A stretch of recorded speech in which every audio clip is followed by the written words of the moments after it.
Welcome. We ain't afraid of no ghosts. This is your number one podcast for ghoulies and ghosties and long-legged beasties. Bringing you everything you need to know about things that go bump in the night and interviewing the personalities behind them. Make sure your doors and windows are locked. Now, here are your hosts, your ghost hosts, Scott and Julie.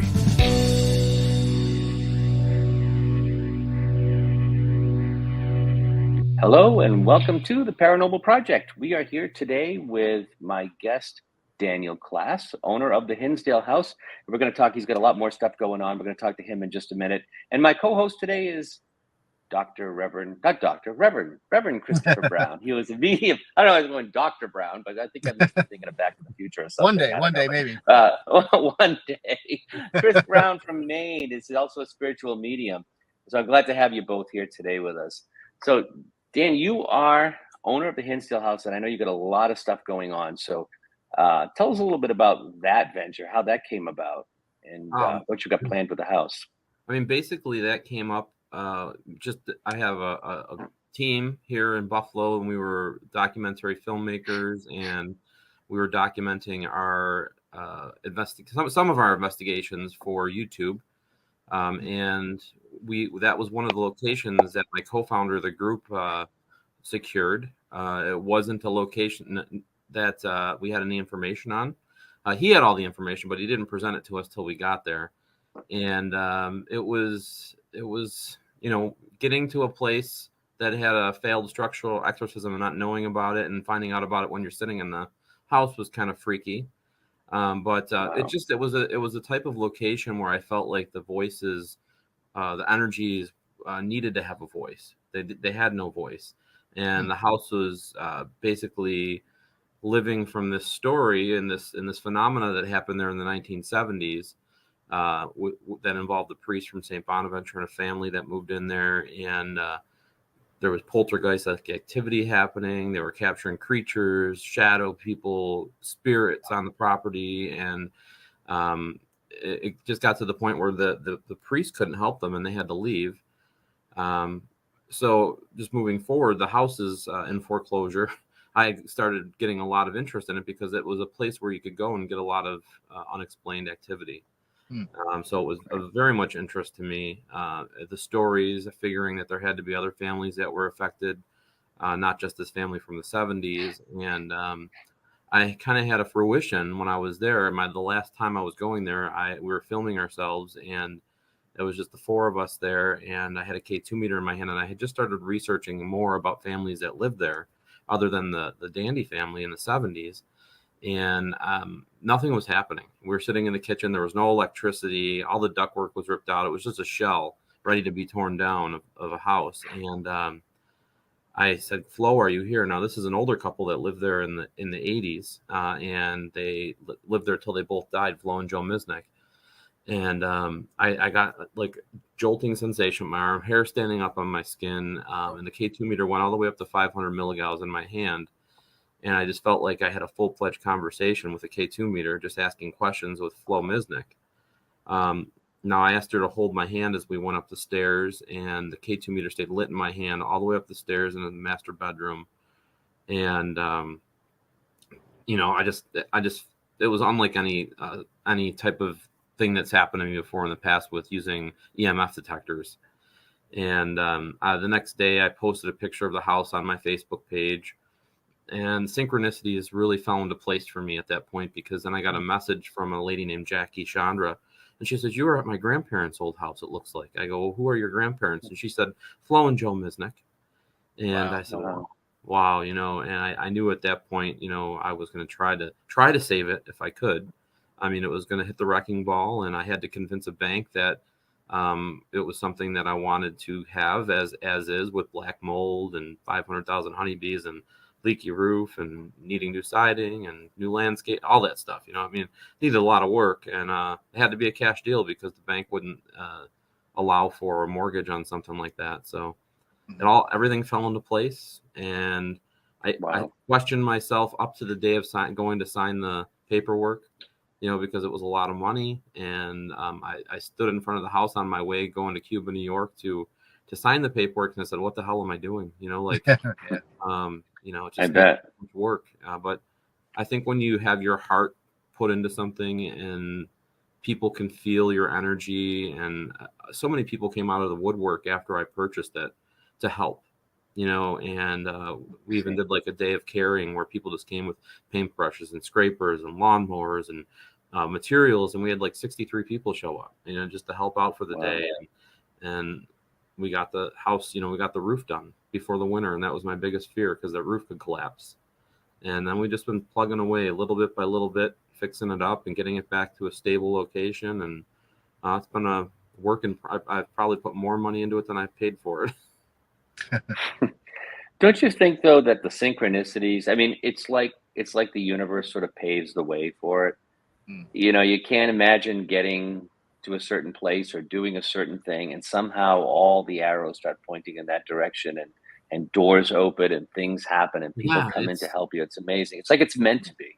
Yeah, if you would have asked me 10 years ago, would I be going around, would I have written a book, would I be going around to conventions and speaking and being flown over to England and working as a executive producer on a television show? I mean, all of that opened up for me because I took a chance on something. And right. It's unbelievable to me, What's the history of the house? Why is there so much, negativity and why is it haunted? Do you know what the story is besides the elderly couple? Yeah, I mean, the stories that made it famous were this family that moved in there in 1970, the Dandy family. They moved there from Buffalo, New York. It was supposedly their dream home.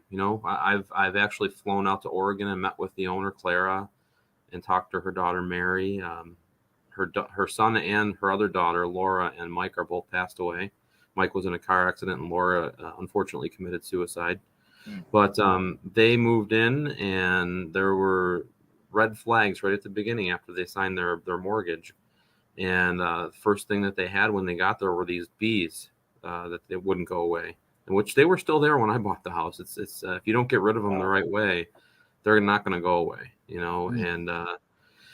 and then they had flies, and they had things flying off shelves. They had doors opening, all the typical creepy poltergeist-like activity that you would experience at a haunted location.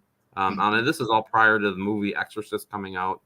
It seemed like that's like right around when Ed and Lorraine Warren started to bring everything to the forefront is when this was happening there, and they were vocal about what was happening to them, and vocal about the things that were occurring there. And it got to the news, the Buffalo News. It was all over the Associated Press. It was big here locally in Western New York as a folklore location, and they've had famous psychics there. And then she started talking to the priest, who was his name was Father Alphonsus Trabolt at St. Bonaventure University, which is a neighboring town of Olean, about 20 minutes down the road. And he was very big into the occult. I mean, having a Catholic college there, to have a priest like that available, who was up on all different types of religions, occult, he was the person to go to with that type of stuff. And he assisted in doing a mass there. He assisted in doing a structural exorcism of the location, both of which didn't help to alleviate any of the things that were happening to the family. And then his advice to them was to leave. And they hightailed it out to California. Because it was a land lease, it was difficult for me at the beginning to find other families that lived there prior to the 1970s or after the 1970s, because it was owned by somebody else that was using it as a land lease. So not only until after I actually purchased it all out was I able to actually start finding other families that lived there, and now know that there's other people that moved in for 3 months that experienced things that are similar, and they were going in not knowing that it was that place, that it was a haunted location. So they were going in to buy it not knowing that.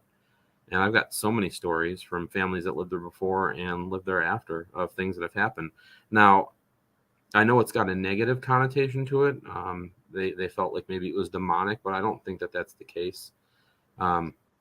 I've been researching it for like 8 years and been doing tons of experimenting, having tons of paranormal investigators and people that are interested in research coming there. And I feel like there's a heavy hitting energy there that might not be tied to the house, but might be tied to the land.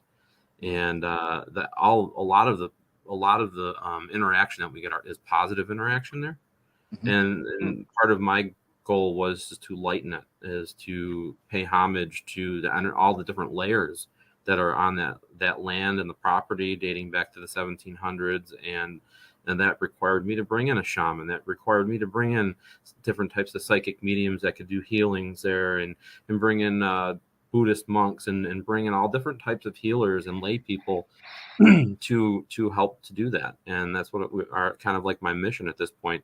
And it seems like when you go down the right path, when you do things the right way, or at least you feel like you're doing them the right way, it opens up more doors and gives you more answers, which is what we've been able to do. And we've been able to document some amazing things there that maybe give some answers as to what may have happened to this family in the 70s. And we're actually trying to give that information to her, so she doesn't think that it was, I mean, she feels it's the house, she feels it's the land, and that she feels like it came back to haunt her family still to this day. But there was no murders or anything. Could be going back hundreds of years then, perhaps. Do they think there was any Native American type? Oh, there was a Native American massacre in Hinsdale. The whole town got burned down. I mean, we've found, which I just found out this weekend, they're not arrowheads, they're spearheads. We actually found some in the ground when we were digging the septic system, so we had a working bathroom there. And there are Native American burial grounds on the neighboring property. We had to date, when we date those back, we have to look to the last mound builders in that area, and you're talking 1700s. So I mean, it's they're old. But there's definitely a Native American tie that nobody was paying attention to. Nobody was honoring the native energies there, or the spirits that were on the property, and we do that all the time now. And it's do drum circles, bring shamans in, and we've even had some Native Americans from the local Seneca Nation come out and do their blessings to the property. And I think that's lightened it up a lot, and it's actually allowed for better communication on the outside of the property and the land. We've had full body apparitions of looks like a Native American in a headdress and a Native woman out by the pond. Wow. So it's, I like I said, I feel like it opens up, like when one door shuts, 10 more can open, if you're doing things the right way. So would you say your rapport with the spirits there has definitely increased since you've been doing these things? Yeah. And a lot of people say, well, aren't you scared? Aren't you? I feel like, I don't know. I feel like that maybe things happen for a reason. Mm-hmm. And maybe I was just the right person to be put in this place at the right time. I don't know, but it's my outlook and how I look at things maybe was what was needed for the place. And I think a lot of people kind of follow in how I want it to be as far as the respect goes of when we're doing things, as opposed to turning it into a fun house. There's people, everybody that comes to that place, I talk to, like I don't just say, oh, here's the keys, come and investigate. And not care what they're doing. It matters to me how people are approaching it. It matters to me how people get information and that the story is told correctly. And we're trying our hardest to make sure that information is available at people's fingertips. We've just recently installed like their little scannable barcode things that we've installed around the house. There's 12 of them. And as you scan those, it's kind of like you're getting history of that spot. You're getting paranormal activity that may have happened or occurred there. You're getting interviews with past people from the house or the priest or family members or myself or Nick Groff or whoever, had something happen. So it's giving a lot of people information that we've collected and the data that we've collected, and we're adding to it daily. So when people scan on that stuff, it's just like a folder that opens up with all this information that can assist them on their quest of what they're there to do. You're muted. Oh, yeah, we can't hear you. There I am. Sorry, I don't know how I did that. I was at the Belair House. That's right. I was just listening. So I was at the Belair House in Belair, Ohio a few weeks ago. Do you know James Anito? I do. Okay. So I was with James, and so I'm a medium. He wanted a medium to be there so he could do this kind of seance type thing. And what people were saying was that whatever was there, they called him the chief, was really an angry spirit, angry. And what I kept getting was he wasn't angry. What he was angry at was that this was turning into, use the expression, funhouse. That's what was angry about, because he was sad that his family was massacred. Everybody was massacred in that area, but it wasn't that he was just angry and was there to terrorize people. He didn't like that people were using it like a, like a circus sideshow. It Yeah. there needs to be more respect to the history and to what happened. And I think when you start doing that, I think things change sometimes too. When you acknowledge what's happening. And I feel like when you're at an event, something like that, you have it's like people have the impression that the energies are just like this. It's like this phone booth, and they're just like all lined up, ready to like give information, answer questions for things that don't matter. I mean, you need to have more information and really try to touch. I think if you touch on the things that are important to them, you're going to get a better communication and better understanding of what maybe the energies are there, as opposed to just, what color shirt am I wearing? Who cares what color shirt you're wearing? Like, if you're dead, say dead. Let's talk about what happened here and pay homage to the dead. And Exactly. I think that's when things change. So you are booking out. I know you have a website. Is it specifically for the house itself? So there's hauntedhinsdalehouse.com, but everything's connected to my website, danielklaes.com. And there's a drop-down box. There's a couple of locations that I work with locally here, the Hinsdale House and Wildwood Sanitarium. And then I also have friends that own haunted locations in Western New York as well. So if anybody's looking to have like a paranormal retreat for a weekend, you can always hit me up. And I've always, worked with other people at other places as well. So we're in good with Rolling Hills Asylum, Greystone Manor, Virgin House, Sweet Home Estates, Wildwood Sanitarium, Iron Island Museum in Buffalo, and the Hinsdale House. So if something's not available on that, there's usually something available somewhere. If somebody wants to come for the weekend, just to make a weekend out of it, it's a lot easier. Plus, you got Niagara Falls close by. You have a lot of cool architecture and a lot of cool things to see in the area in Cattaraugus County, the Thunder Rocks and up in the mountains, and really cool stuff to explore and check out. How far are you from Wildwood? Wildwood's about 35, 40 minutes. Oh, I'm going to be there in September. I'm doing, there it is. Yeah, I'm doing a gallery event there for the Paracon that they're having in September. Oh, good. Good. So it should be great. I don't know if you're going to be there for that or not, but I'll try to make it down if I don't have something going on, for sure. Yeah. No, that's great. I know we've been talking about wanting to get out to your place for a while, and just with things going on, it's tough. Because you're up near Buffalo, is that what you said? No, we're in Hinsdale, which is about 35 minutes west of Salamanca, southern tier still of New York State. Oh, okay. Yeah. We still have to make that happen at some point. So you got some good stuff happening there, and you mentioned Nick Groff, and you're working with him on Deathwalker. Yeah. So talk to us about that. What is that about? What's that going to be like? So this is all self-produced. This was a situation like I did just talking to Nick. He's always had all these ideas. He's produced so many amazing award-winning shows, from the documentary of Ghost Adventures to 10 seasons of Ghost Adventures. And then he did Paranormal Lockdown. He did the one with Chad Lindbergh, Vegas Stripped. He did tons of great shows, and also was on Ghost of Shepherdstown. But the idea is to own it. So we own it. We put the money in. We got the investors. We put together the whole show ourselves. And,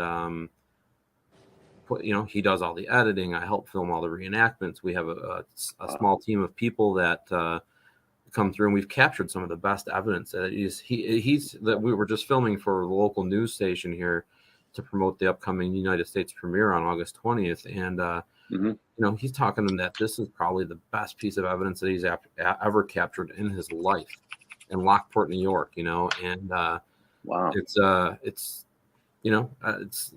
the episodes are coming across amazing. There's storytelling. There's interviewing people, and we're really digging in with different types of techniques and different types of new equipment that nobody's ever seen before, using different theories, and really trying to push it forward. I mean, we're involving not only potential ghosts, but we're involving maybe UFO or cryptozoology in it itself as well when we're doing the investigations. So it's really and that's a little bit of a twist. Number one rated show in the UK right now. So is it really? Yeah. I just got home from the UK. I wish I'd known. I didn't have much time to turn on the TV, but so it is there. So you have a premiere coming up. You said August 20th. Where are people going to be able to see that? So the premiere is, if you want to come to New York, it's going to be at the Riviera Theater in North Tonawanda. It's a smaller theater, and tickets are on sale now. All of the VIPs are sold out, but we still have some meet and greets available, and tickets are only like $15.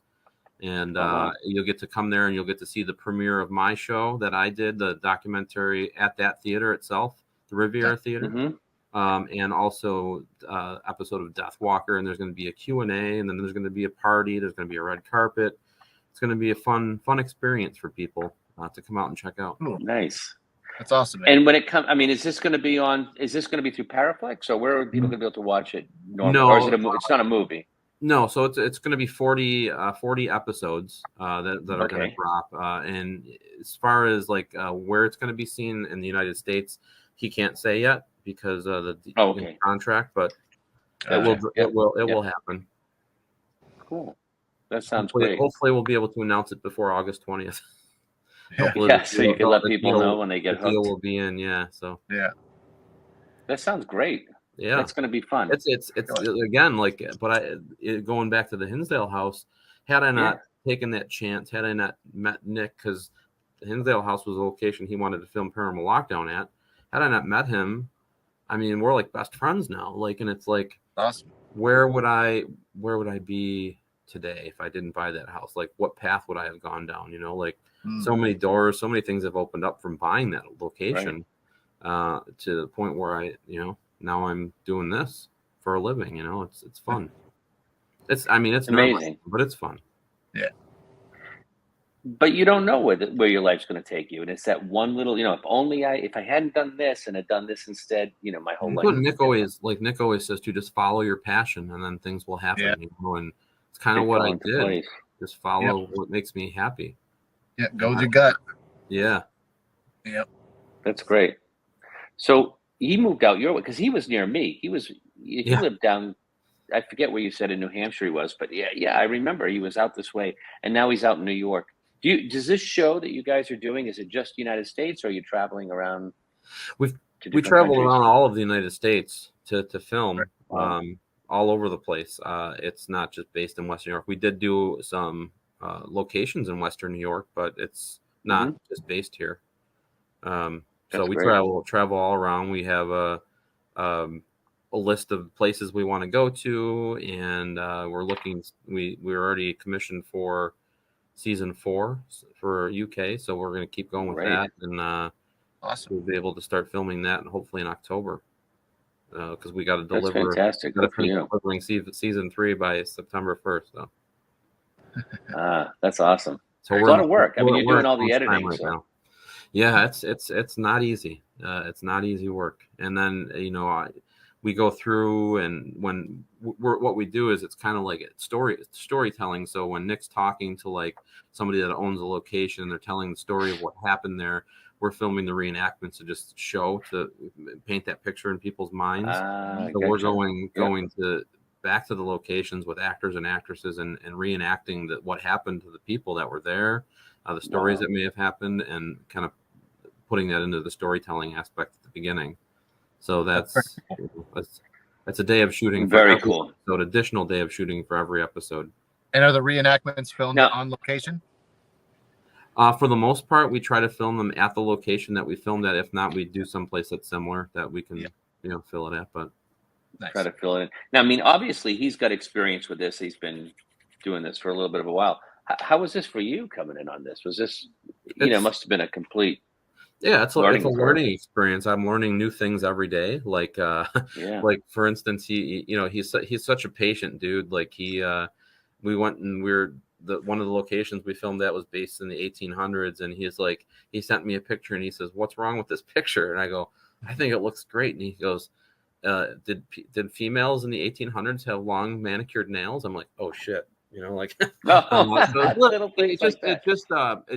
raises your awareness, and then you think about that stuff next time you cast somebody into a spot. You have to make sure that they fill the spot completely from head to toe, because part of the reenactment was that her and the husband fell in love, and they did a close-up of her hand like this. He's like, I can't use that. I can't use that shot, and I get it. And I think that he's teaching me. I'm just learning as I go, and it's keeping it all back here, and hopefully as we progress, it just gets better and better. Oh yeah, that sounds awesome. Yeah. So you have what else is happening on August 20th? You have another show that premieres that day, or what else is happening on August 20th? A show that my friend Kevin and I directed. It's called Behind the Shadows Decades. The first two parts are on Paraflix right now, that we filmed at the Hinsdale House, diving into some of the other folklore there. But this one is a place that the Riviera Theater is a location that I investigated 10 years ago, and had the most profound experience there personally. And I wanted to go back with a new team of investigators and try to see if we can recapture what happened at that theater. And we came up with some amazing unexplainable stuff that happened there. So it's going to be cool as a prequel to Death Walker to be able to throw that up there and let everybody see it. And then it'll be put on Paraflix immediately following that. It's called Behind the Shadows Decades. So I'm excited. How can people get Paraflix if they're not aware? We've got a big audience in the UK too, as well. Is that an app or it's a website? Yeah, it's a streaming service. So it's similar to like Apple. It's similar to Amazon Prime, Netflix. It reminds me a lot of Netflix actually, but it's only $3.99 a month. You get a 3 free day preview. So if it's something that you just want to kind of go in and check out, if you like paranormal stuff, there's so many amazing groups from Australia, England, United States that put their documentaries on there that you can check out real investigations, like people documenting their real investigations, as opposed to the stuff that you see that's on TV on regular like cable channels. That is all kind of like, I don't want to say it's not real, because I know a lot of parts of it are real, but they do embellish sometimes, for the viewership. Right. People expect it. Yeah. People expect it. And it's funny because I've noticed that it will sometimes adjust the way that people will react. So when I was at the Blair House, there were people there who, younger people who had never been on an investigation before. And I felt a little bit like I was back in college at a frat house, the way with all the kids that were running around. But it was that kind of hyperbole. And, it's like, just sometimes you have to just sit and be quiet. Let's just sit and listen and see what you can hear, use your body, see what you can feel. Yeah. But, everything was this over the top reaction. And that's what they see on TV in some cases. And they want to be able to come in for an hour and get what they get on TV. And it's like, no, I mean, that's 24 hours, 48 hours, 74 hours of filming crushed into 43 minutes, and that's all they see, and that's what they expect to happen. So they don't see the editing that goes into it. Yeah, they don't. And there are times that nothing happens, like who's going for coffee, it's quiet. I mean, I fell asleep at Conjuring House because there was nothing happening. It was just dead as a doornail. And then other times it's a little more active, but it's never as crazy. And I don't know if you've noticed, but when you walk into a haunted house, nobody's playing scary music behind you either. Have you noticed that when you walk in? It's just kind of like just you. But it's interesting how that is. And people have that perception of what it's like. Their life is like a horror movie. And it's just not like that. So it's really cool. Yeah. Tell us about Paraflix. Now, are you part of that, or you just happen to have the show that's on there? You're not part of Paraflix, are you? No, I'm not part of Paraflix. I mean, I'm part of you just have the show that's up on there. The creative aspect of it. I have 2 shows on there.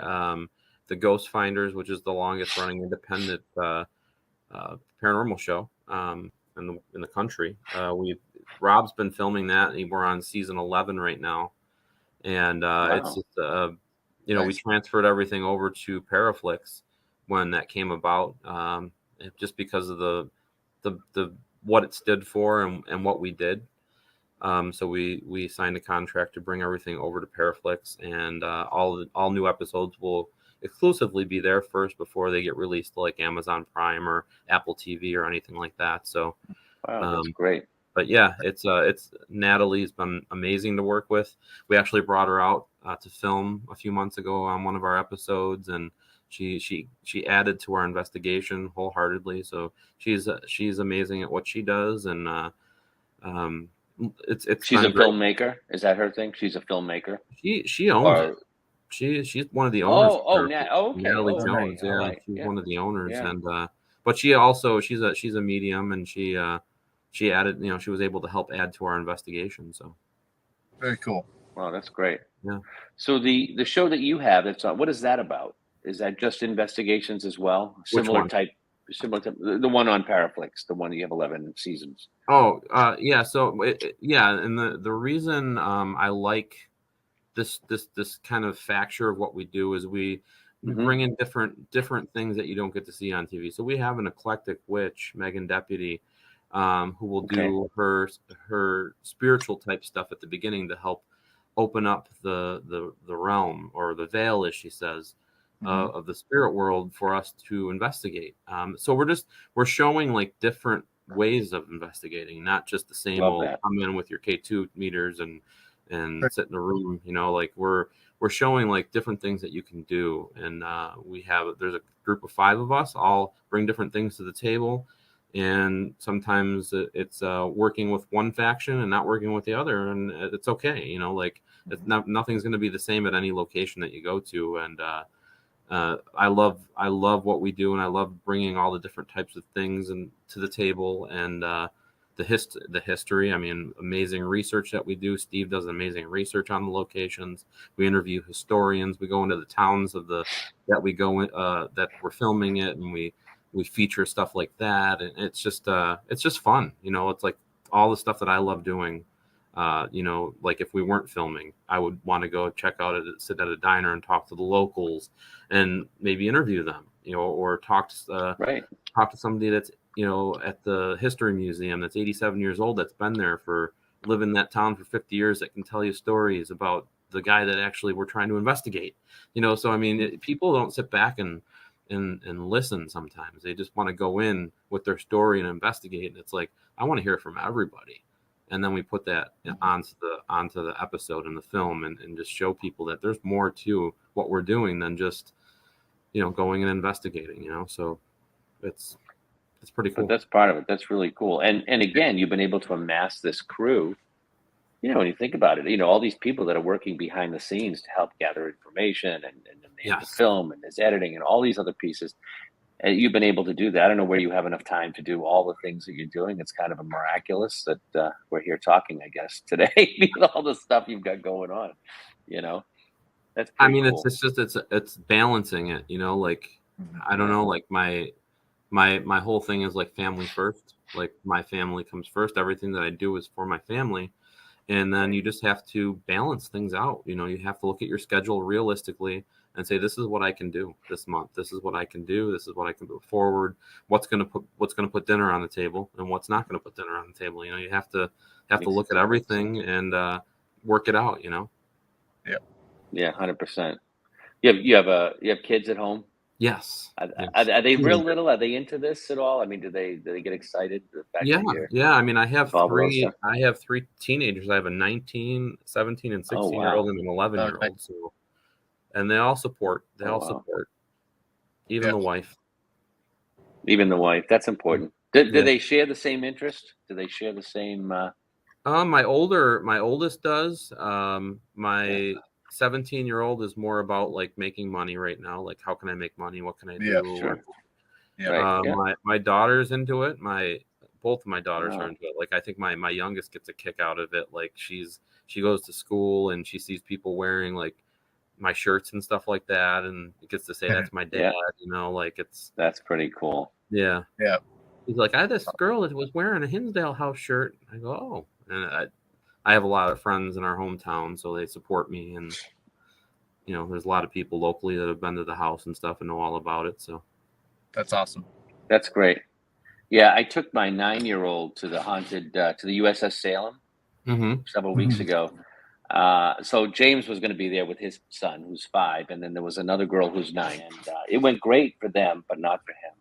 He was just, let's just say, a little horrified. And I think, Chris, you can appreciate this. I think he's a little more sensitive than I suspected. He's very empathic, but there was some moments in there where he was just terrified. And normally I wouldn't have brought him on an investigation, but I figured, with the other kids there, he'd be great. But he was, the 5-year-old was trying to console him. So I figured, I've taken my kids, we were doing an event at a haunted bowling alley. And I thought, nice. They probably can stomach that, but they got scared. They were when they were a little bit younger. Yeah. So as they got older, it got easier. But when they had better understanding of what was happening, but yeah, they ended up hanging out in the bar with the barmaid because they were so scared of the stuff that we were capturing there. God. Yeah. I recently took my daughter to Fort Knox up in Maine, and we were investigating there, and she did great. She was asking some good questions, but there was one room in particular where she just got overwhelmed and she just got really emotional. And I was like, "Are you okay, kiddo?" And she's 12. But she was like, "Yeah, I'm all right." She's like, "It's just a little heavy in this room." I'm like, "All right, well, if you need me, just let me know." And she was able to calm herself down, but it was kind of cool that she was able to pick up on the energy there and kind of feel that empathically a little bit. That is cool. Yeah. I was proud. It is proud kind of dad moment for interesting. sure. Yeah, well, I think if I had kept him there much longer, I would have had, Department of Children's Services knocking on my door because he was having one of those moments. Just wasn't good, Yeah, no. But he managed to make it till like 11 o'clock at night, so I was okay. I was okay leaving at that point. That's awesome. Yeah. Yeah, it's fun. It's cool. So, if people want to book with you, Dan, they can go to your website, which I'm going to put in the link below. So anybody that wants to, check out what you got going on, they can go to the website. We'll also get a link to your Paraflix show so that people want to check that out. If we can get a link to that, we'll put that on there. And you have a book as well, right? How many books have you written? Have you just one? I have 2 other ones that are almost ready, but just the one is published right now. What's that about? It's about the Hinsdale House. So some of the history. House. Yeah. Nice. Yeah, when I first got it, I wrote a book and kind of wanted to be able to get some of the information out about the house and the history and some of the stories and some of the information that I captured there. And then Nick wrote a foreword for it. So did Katrina and Christopher St. Booth. Oh, no kidding. Well, and yes, Tim Shaw. So, I mean, Very some cool. good ones, some good people. That is really great. Yeah, that's really great. It's all available on my website, so if people want it, it's all available. So you know what? We'll check that. Go on the website if you want to check all this stuff out. Yeah, and like I said, I'll put the links down below, and hopefully, we'll get some hits on there for you because I'm sure that's probably a good read all about the story of the house. What's your end game with that? I mean, you get it restored, and what are you thinking? I don't know. I mean, like, I don't think I understood what my end game was going to be. I kind of have some aspirations as a paranormal investigator that things I want to get done, and then just keep going with it, I guess. I have a base camp that I want to make there on part of the property. I want to add a museum because we have a lot of museum piece items. Love that. That are part of the story that have been returned to the location, and just being able to give people more information at their fingertips. So getting that built, maintaining the property is huge. I mean, it's 10 acres right now. There's then the house constantly needs to be, maintained because of how old it is and the siding and stuff. So just keep what we have, finish the inside as far as like maintaining it, the kitchen ceiling, and I need to find more paneling, the 1970s style paneling, which is hard to find. Yeah. So you're keeping it, you're looking the way it was. Yes, on the inside. I had to improve the outside. We put new windows in. We had to rebuild the whole porch because it was going to tumble over. So just keep plugging away at it and just make it as good a place for people to investigate that it can. Has That's the great. So activity you want to keep increased? it as a place. Oh, sorry. No, go, Chris. Go. Good question. I was just curious. Has the activity changed or increased at all since you've been renovating or changing rebuilding and kind of like making it back to what it was? I mean, it's always been. I don't think so. Like I haven't experienced anything as far as like it increasing.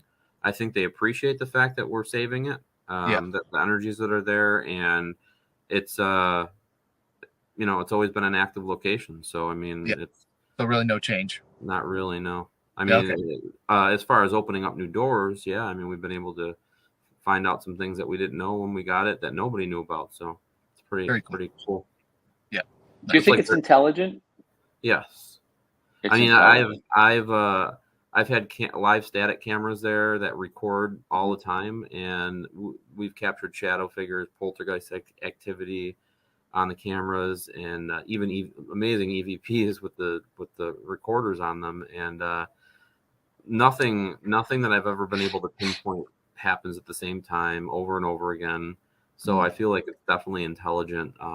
I've also kept data from all the teams that have stayed there for they all have logged their data in a book that I have there that we've had there since I've owned it, and just going back and like pinpointing, oh, they had an EVP here, or they had something happen here, or it's at this, or whatever. I mean, nothing's ever been the same. So I feel like it definitely knows what we're saying and what we're talking about and can understand us.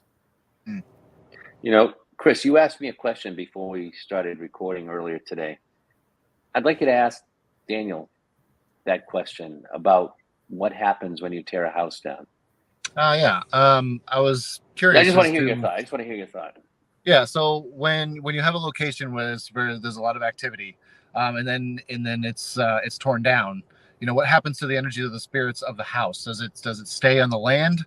Do the spirits, do they get crossed over? I mean, what happens to them after the building is gone? I was kind of curious as to that process.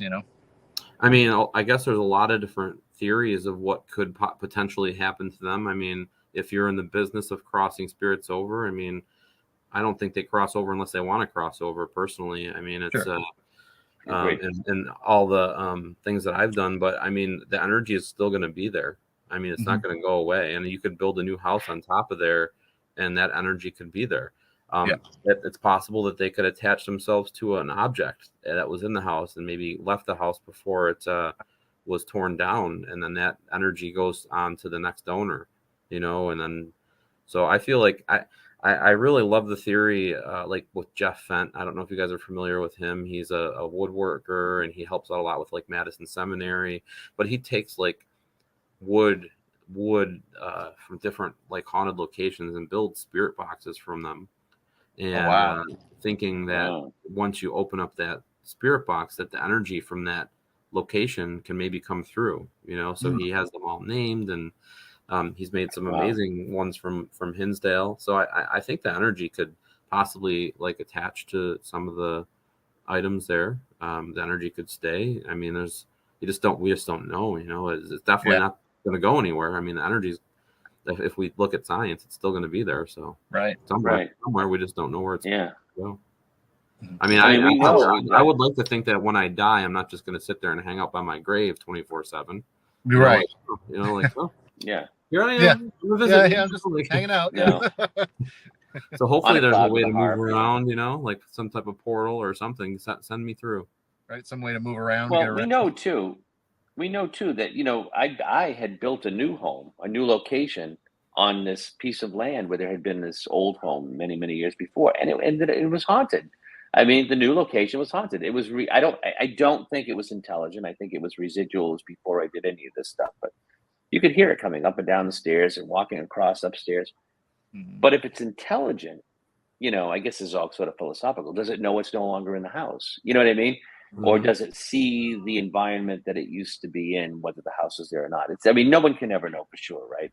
You have to come back and tell us after you're gone. But it's an interesting thought. What happens to these places or these entities once the buildings are gone? And I thought of that because you had said that your place was on the verge of being just condemned. What was that Disney movie that came out where with the masks? It was based in Mexico. Not Coco. That one? Yeah, isn't it Coco? Was it? Oh yeah, I about think the it is afterlife. Coco. It was fairly recent. Yeah, about the afterlife. Yeah. Yeah. And the energy maybe fades as it's forgotten. I mean, Oh yeah. I don't know. That's just a thought. I mean, I mean, even a Disney movie can help you think of like, hey, maybe that has some bearing to it. And then when people come back to a location and start calling for certain things and asking for certain things and giving it relevance again, it seems like, does that give it new life? Right, keeping that memory alive, keeping it active. Yeah. Or does it just go dormant eventually? You know, like what happens? You know, like. You know, like I said, I just got back from the UK, and there was some energy in there, and you know, I don't know. There are theories that it becomes more powerful, maybe in a place like that, it's, you know, it can get. I don't think I told you, Chris, but we were in this castle, and I was going to do a gallery event there that night, and I got pushed. I got pushed from the back. That's never happened to me before. I could feel it. I don't think it was anything necessarily negative, or I just felt like it was, hey, I'm here, and I know you can see me, and that, you know, right. But that spirit could have been centuries old. Yeah. On the other hand, does it fade? You know, who knows? He maybe didn't even know his own energy of what he could have caused. Maybe he was just like trying to pat you on the back lightly, and boom. Yeah. You know, like, yeah. Well, giving you an I attaboy. was standing in the doorway. It could have been get out of the way. You know, I was True. trying to walk by. You know, and you don't know. Like, they don't know their own strength, perhaps. Yeah. You know, but that could have been we don't have things around here that are that old. We don't have buildings that you know come from type of 800 AD. There. Yeah. Whole different kind of old. Old level of old. Yeah. You know, and maybe, you know, when you're in there, there's so much energy that it just, you know, kind of like a bullet ricocheting off the walls. It just kind of keeps going. You get stronger. I don't know. But yeah, I mean, and look at Egypt. There's even older. I mean, you're digging and you're finding that old. Like, that's BC stuff. Yeah, that's BC. It's crazy. That's BC stuff right there. It's crazy. Where are those ghosts? No, it is. To those ghosts. I know. BC ghosts. Yeah. BC ghosts. Yeah, that'd be awesome. BC ghosts. That would be great. Yeah. Have you been to Egypt, either of you? No. No. I went in 2003, and it was spectacular. I just wish I wish I had gone when I was doing this stuff, because it would have been really interesting to get in there and check it out. I know Dave Schrader is going next year. He's taking a tour to Egypt with a group, and that should be a phenomenal trip. Yeah.